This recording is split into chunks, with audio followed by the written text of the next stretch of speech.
এর আগের দিন যতগুলো হয়েছিল সেটা হয়েছিল কি সম্পর্কে, জৈব যৌগের আগে অবধি। আজকে হবে জৈব যৌগ।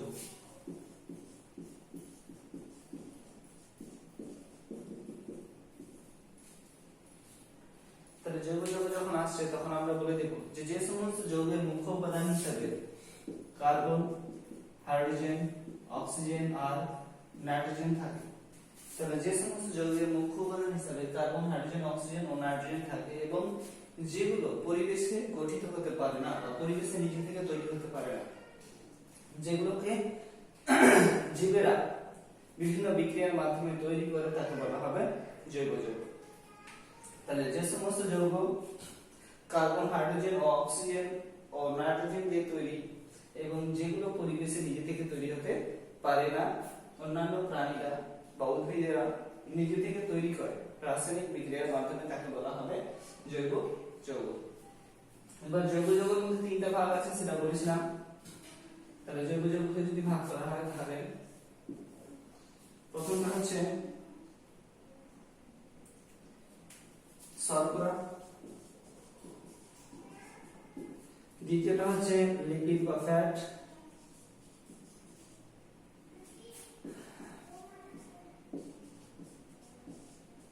আর তৃতীয়টা হবে নিউক্লিক অ্যাসিড বা প্রোটিন।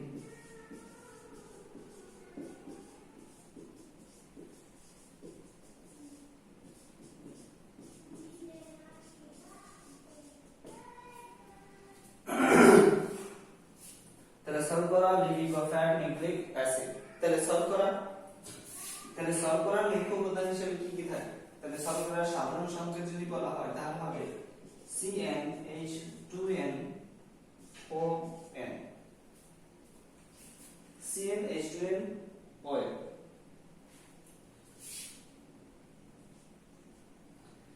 যে কার্বন যদি 6টা হয়, কার্বন 6টা, তাহলে অক্সিজেন কয়টা হবে? অক্সিজেন হচ্ছে হাইড্রোজেন 6 দুগুণে 12টা, অক্সিজেন 6টা। তাহলে এটা কি হলো? এটা গ্লুকোজ।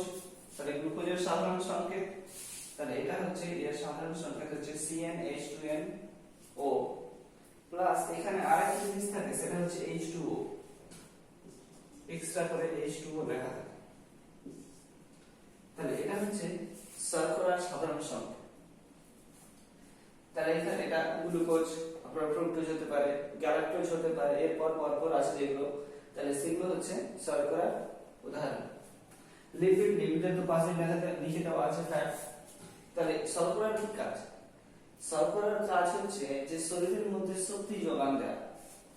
আমাদের শরীরে যতটা শক্তির প্রয়োজন হবে তাহলে সেই সমস্ত শক্তির প্রয়োজনকে যোগান কে দেবে? আমাদের শর্করা দেবে।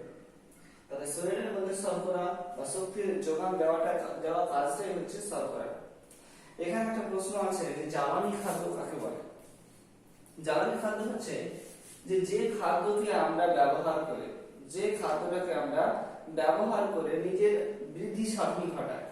যেমন তোমাদের টেক্সট বইয়ে উদাহরণস্বরূপ এরকম আছে যে যখন একটা বীজ থেকে চারা গাছ বেরিয়ে আসে, একটা বীজ থেকে চারা গাছ বেরিয়ে আসে, তখন ওই চারা গাছ বেরিয়ে আসার জন্য যে শক্তির প্রয়োজন হয় তাকে বলা হবে জ্বালানি খাদ্য। তাহলে ওইরকম ভাবে কি বলতে পারবো যে যে সমস্ত খাদ্যকে ব্যবহার করে কোনো উদ্ভিদ বা প্রাণীর বৃদ্ধি ঘটে তখন তাকে বলা হবে জ্বালানি খাদ্য। কারণ জ্বালানি খাদ্য ব্যবহারের ফলে কি হচ্ছে যে ওই উদ্ভিদ বা প্রাণীর একটা দশা থেকে অন্য দশাতে আসছে, তাহলে এটাকে বলা হবে জ্বালানি খাদ্য। কি করে? যে কোনো চারা গাছ থেকে বা বীজ থেকে যদি চারা গাছ বেরিয়ে আসে তাহলে যে শক্তির প্রয়োজন হয় তাকে বলা হবে জ্বালানি খাদ্য। তারপর শরীরের শক্তি যোগান দেয়, এর মুখ্য কাজটা হচ্ছে শরীরের মধ্যে শক্তিটা যোগান দেবে। লিপিড বা ফ্যাট, লিপিড বা ফ্যাট কোথায় থাকে? লিপিড বা ফ্যাট থাকে আমাদের স্কিন বা চামড়ার নিচের অংশটাতে। চামড়ার নিচে থাকে ফ্যাট বা লিপিড, তার নিচে থাকে কিন্তু পেশি। তাহলে লিপিড বা ফ্যাট কি কাজ করে? লিপিড বা ফ্যাট কাজ করে বাইরের আঘাত থেকে পেশিকে রক্ষা করে প্রথমত। দ্বিতীয়ত হচ্ছে যে আমাদের শরীরকে গরম রাখতে সাহায্য করে বা শরীরের মধ্যে তাপটাকে মেইনটেইন করে, সামঞ্জস্য বজায় রাখে তাপে। তাহলে লিপিডের কাজ হলো শরীরকে তাপ দিয়ে রাখে।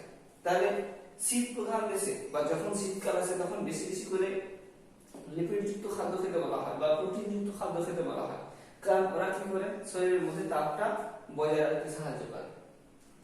এবার হচ্ছে যে শীত প্রধান দেশে যে সমস্ত প্রাণীগুলো আছে বা যারা ঠান্ডা জলের মধ্যে থাকে সেই সমস্ত প্রাণীদের মধ্যে কি কিসের পরিমাণ বেশি থাকে? লিপিডের পরিমাণ।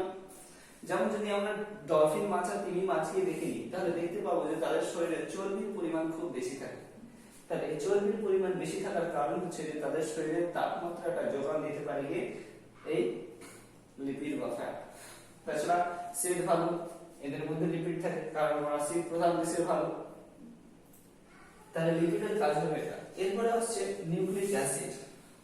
নিউক্লিক অ্যাসিড বা প্রোটিন হচ্ছে বংশগতির ধারক বলা যে কি করতে পারে যে পূর্ব জন্মের বা পূর্ব লোকের পূর্ব প্রজন্মের বৈশিষ্ট্যটা বজায় রাখে একের মধ্যে। যেমন আমার মধ্যে কার বৈশিষ্ট্য আছে, আমার বাবা মার বৈশিষ্ট্য আছে, তার এই বৈশিষ্ট্যটা আসলো কোথা থেকে? এই নিউক্লিক অ্যাসিডের জন্য। নিউক্লিক অ্যাসিডের উপাদানগুলোর মধ্যে হচ্ছে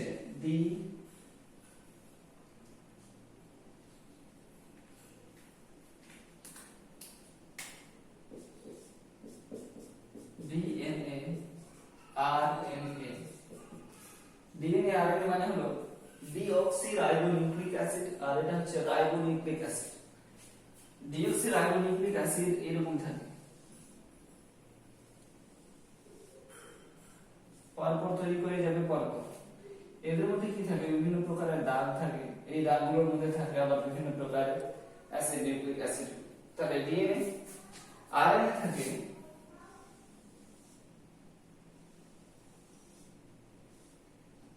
এরকম করে, তাহলে এখানেও কিন্তু দাগ থাকে। যাই হোক, এটা ফাঁকা অবস্থায় থাকে, এটা খুব কাছাকাছি অবস্থায় থাকে। রাইবোনিউক্লিক অ্যাসিড আর একটা ডিঅক্সিরাইবোনিউক্লিক অ্যাসিড। এবার রাইবোনিউক্লিক অ্যাসিড আর ডিঅক্সিরাইবোনিউক্লিক অ্যাসিডের মধ্যে যে সমস্ত থাকে অ্যাসিড গুলো থাকে তাহলে তাদের নাম হচ্ছে অ্যাডেনিন, গুয়ানিন, সাইটোসিন, থাইমিন, ইউরাসিন। এগুলো থাকে। যেমন যদি আমি উদাহরণ দিয়ে বলি তাহলে হচ্ছে ডিএনএ। তাহলে গঠনটা লিখে দিচ্ছি আমি।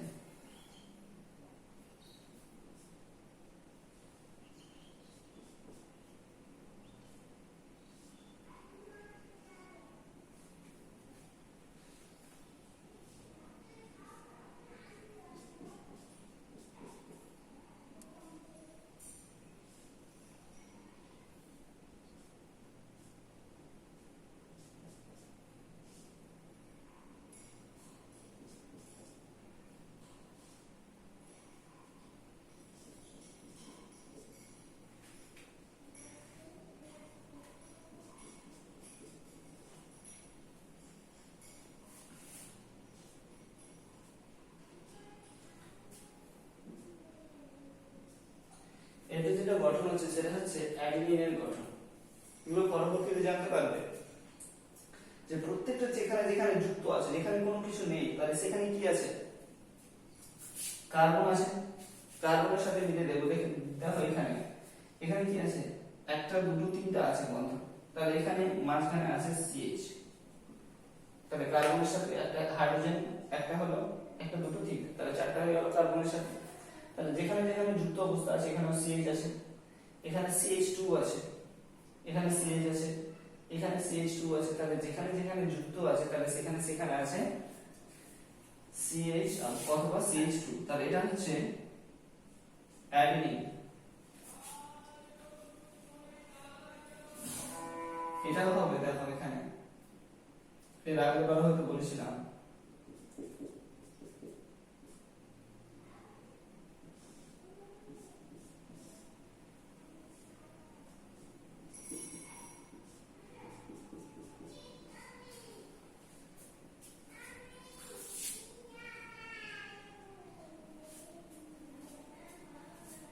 এটা হচ্ছে সাইটোসিন।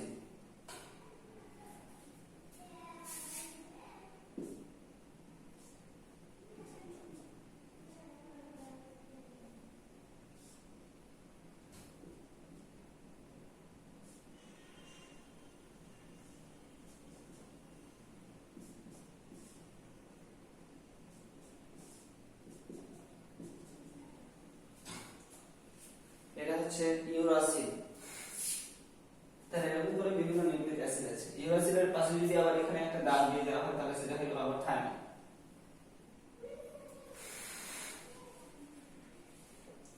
তাহলে বিভিন্ন প্রকারের নিউক্লিক অ্যাসিড আছে। তাহলে নিউক্লিক অ্যাসিডের কি কাজ বললাম? বংশগতির ধারক ও বাহক হিসেবে কাজ করে। তাছাড়া দেহের বৃদ্ধি ঘটাতে বা দেহ গঠনে সাহায্য করে কি আমাদের নিউক্লিক অ্যাসিড। তাহলে নিউক্লিক অ্যাসিড কোথায় থাকে? নিউক্লিক অ্যাসিড থেকে আমাদের চুলে, নখে, তাহলে বিভিন্ন জায়গাতে নিউক্লিক অ্যাসিডের অবস্থান আছে। এরপরে এখানে প্রশ্ন আছে কয়েকটা শেষের দিকে, যে কিছু কিছু প্রাণী আছে যারা কি করে রাতের বেলা থাকে, জেগে থাকে, তারা কোন কোন প্রাণী? তারা হচ্ছে নিশাচর প্রাণী। নিশাচর প্রাণীরা কি করে? রাতের বেলা জেগে থাকতে পারে, যেমন প্যাঁচা। তারপর হচ্ছে ক্যাকটাস জাতীয় উদ্ভিদের বৈশিষ্ট্য। ক্যাকটাস জাতীয় উদ্ভিদ কোথায় জন্মগ্রহণ করে? মরুভূমি এলাকায়। যে যে সমস্ত এলাকা গরম তাহলে সেখানে জন্মগ্রহণ করে। তাহলে গরম এলাকায় যদি জন্মগ্রহণ করে তাহলে তার পাতা কিরকম হবে? কাঁটা জাতীয় পাতা হবে, কারণ পাতাকে বেশি পরিমাণে যাতে সালোক সংশ্লেষ প্রক্রিয়ায় জল বাইরে না বের করতে হয় তার জন্য কি করবে? পাতাটাকে কাঁটায় রূপান্তরিত করে নিয়েছে। তারপর হচ্ছে যে শ্বাসমূল বা ঠেসমূল দেখা যায় এরকম কিছু উদ্ভিদ যারা সমুদ্র তীরবর্তী এলাকায় জন্মগ্রহণ করে, যেমন সুন্দরী গরাঙ্গেয়। তাহলে এই যে সমস্ত গাছের কি থাকে? শ্বাসমূল এক্সট্রা থাকে, কারণ হচ্ছে যে মাটিটা বেশি লবণাক্ত হওয়ার জন্য তারা কি করে? ওই মূলের মাধ্যমে কিন্তু অক্সিজেন সরবরাহ করে, কার্বন ডাই অক্সাইড গ্রহণ করে, ইত্যাদি ইত্যাদি কাজ করে। তাহলে এইগুলো হয়ে গেল জৈব যৌগ, তার বিভিন্ন প্রকারভেদ, তার মধ্যে উপস্থিত বিভিন্ন জিনিসগুলো। তাহলে এগুলো হচ্ছে জৈব যৌগ সম্পর্কিত। এবার আসবো আমরা অ্যাসিড সম্পর্ক বা সাধারণ অভিজ্ঞতা থেকে অ্যাসিড ও ক্ষারের বৈশিষ্ট্যগুলো।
তাহলে এবার আসবে সাধারণ অভিজ্ঞতা থেকে অ্যাসিড ও ক্ষারের ধারণা। তাহলে এখানে আমরা যেভাবে আগের ক্লাসগুলোতে বলেছি ডিটেইলসে, যে কোন উদ্ভিদের কোন অংশটা আমরা খাদ্য হিসেবে গ্রহণ করি, তারপরে কোন অ্যাসিড, কোন খাবারে কোন কোন অ্যাসিড থাকে, তাহলে সেই সমস্ত খাবারের গুলো আমরা আলোচনা করছি না।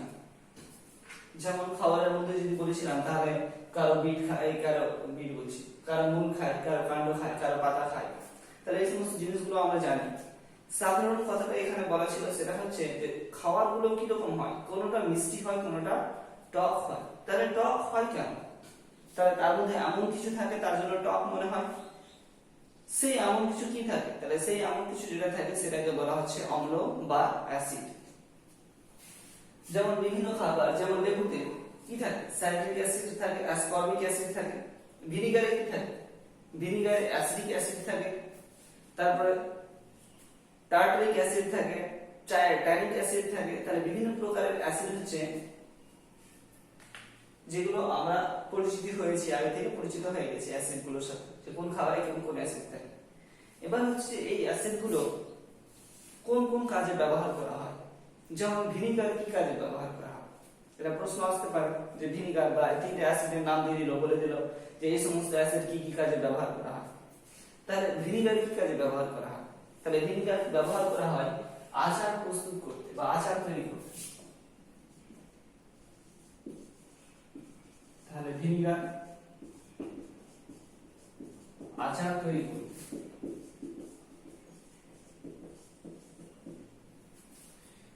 মিউরিয়েটিক অ্যাসিড কি কাজে ব্যবহার করা হয়?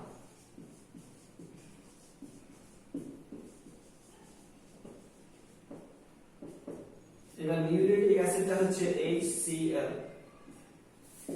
Hydrochloric acid. ভিনিগার হচ্ছে CH3COOH, অ্যাসিটিক অ্যাসিড। তারপর হচ্ছে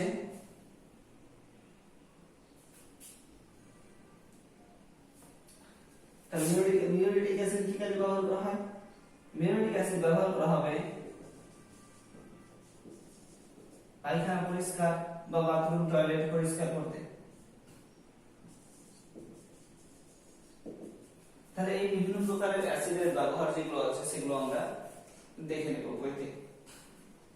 এবার হবে তোমাদের বই একটা প্রশ্ন আসে, খুব ভালো প্রশ্ন, যে এই ভিনিগারের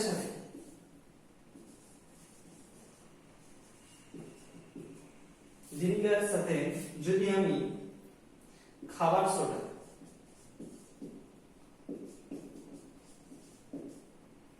সোডা যুক্ত করাই তাহলে কি ঘটবে?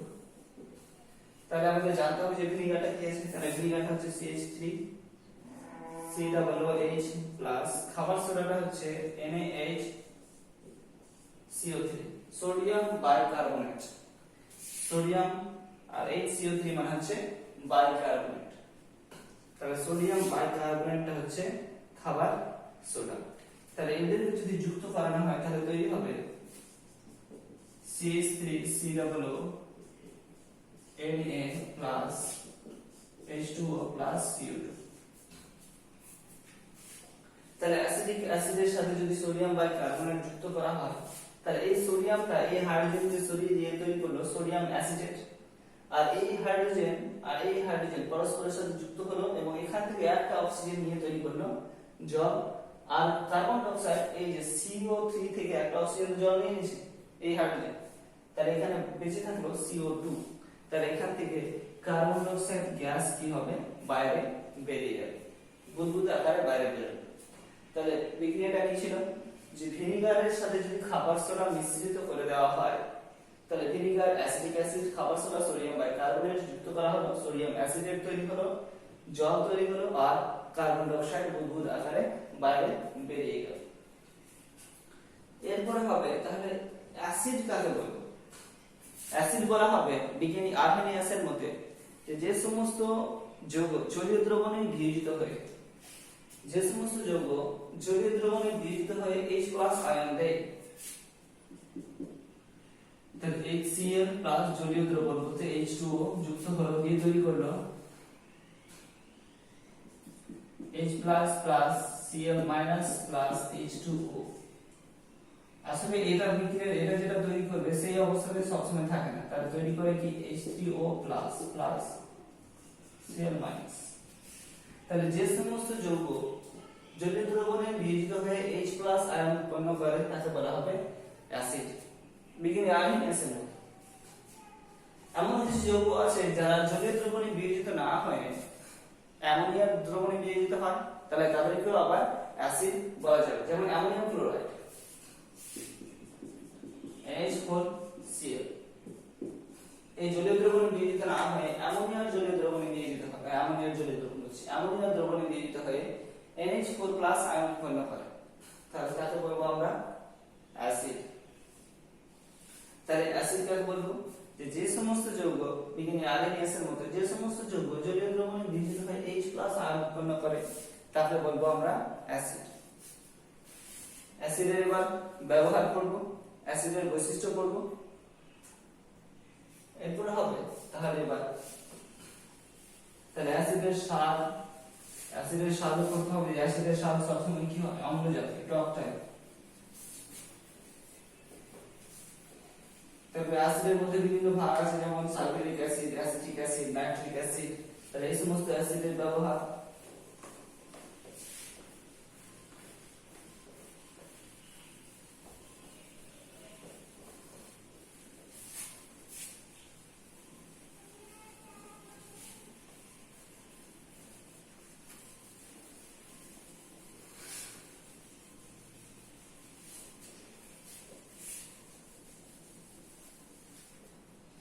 আগস্টে তোমাদের আবার পরীক্ষা হবে, তার জন্য তোমাদের ফার্স্ট টার্ম সেকেন্ড টার্ম দুটো মিলে কোশ্চেন হবে। ফার্স্ট টার্মে যতটা ছিল পড়ানো, সেকেন্ড টার্মে যতটা পড়ানো হয়েছে সিলেবাস দেখে নিবে একবার ডায়েরিতে, সেইখান থেকেই পরীক্ষা হবে।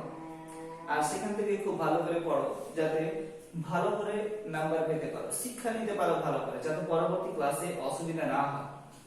এখন যদি না পড়ো তাহলে পরবর্তী ক্লাসে কি হবে, অসুবিধা হবে। যেমন ক্লাস 7 এর সাথে অনেকটা সিলেবাসের মেন আছে কার, ক্লাস 9 এ। তাহলে তুমি যদি 7 এ না পড়ো তাহলে 9 এ কি হবে, অনেক অসুবিধা হবে, তখন তুমি বুঝতে পারবে না। তাহলে অবশ্যই কি করতে হবে, পড়তে হবে।